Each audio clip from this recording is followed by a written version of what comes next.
At number 13 on the iconic 100 list is the 1954 Topps Hank Aaron rookie card. Obviously, one of the most recognizable and important cards of all time, but particularly amongst all baseball cards of the 1950s.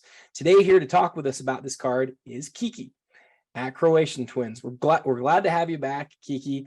I got to tell you, as we begin this today, I was recording videos for the Premier Auction, the PWCC Premier Auction, just last week, and a PSA 9 of this card showed up on the desk, and I've never seen anything like that before. But just holding that card in my hand, I felt like almost like a reverence for it. This is one of the greatest baseball cards ever made. This is a no-brainer, and at first I love to hear that I was picked to talk about this one, because it is one of the most iconic baseball cards in existence, and especially at spot number 13, this is incredible. And I love to see that people understand and respect how important this piece is. And you started it already. You had a PSA 9 in your hand, and it's so hard to grade. It's so hard to get it like very well centered, because it's many times you see it too off left or right, and you know, it's not very well centered. But the whole eye appeal of this one, you're looking at the beautiful like full face of Hank Aaron, and this whole yellow background and stuff.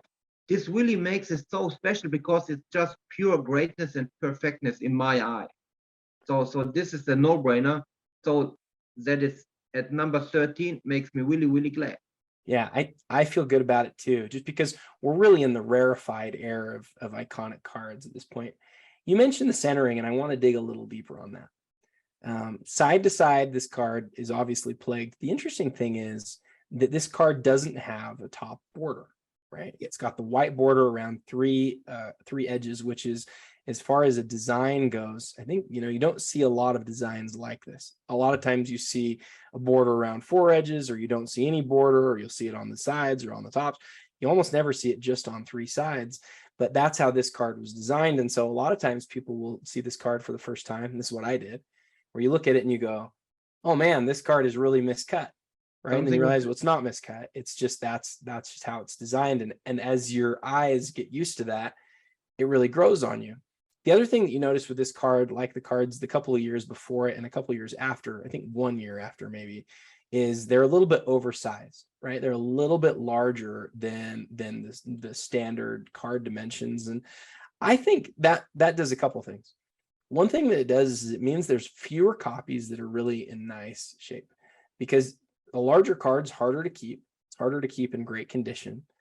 And so this specific card, along with all the cards of that era, they're incredibly difficult to find in high grades. They're condition sensitive.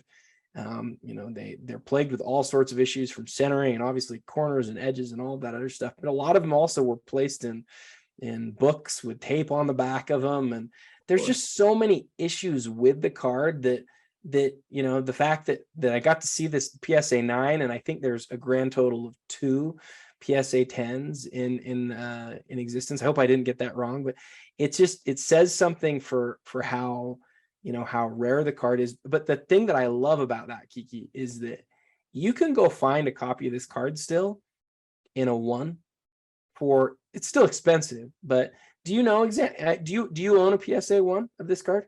Yes, I own a PSA 1, and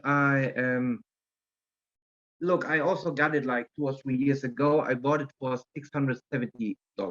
Okay. I'm pretty sure it should be right now at 1K, maybe around this one.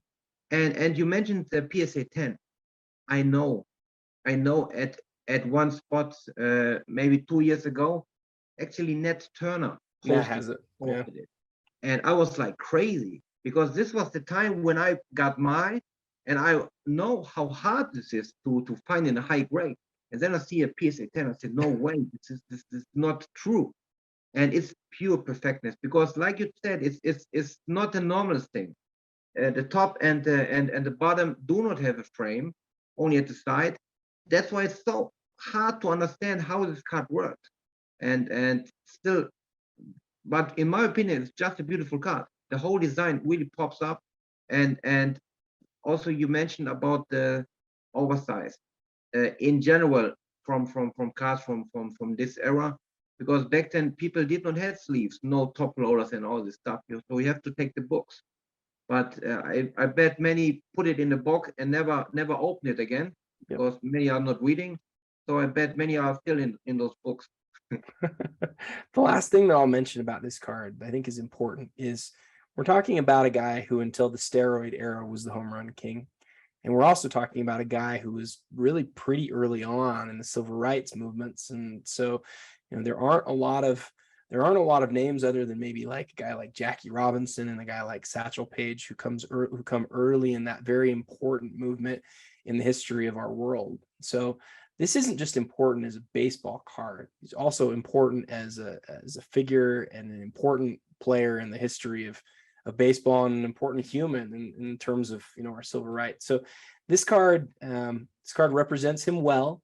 And like you, Kiki, I'm really happy with where it ended up. Again, at number 13 on the Iconic 100 list, the 1954 Topps Hank Aaron rookie card. And tomorrow, I hope I said that right, number 13.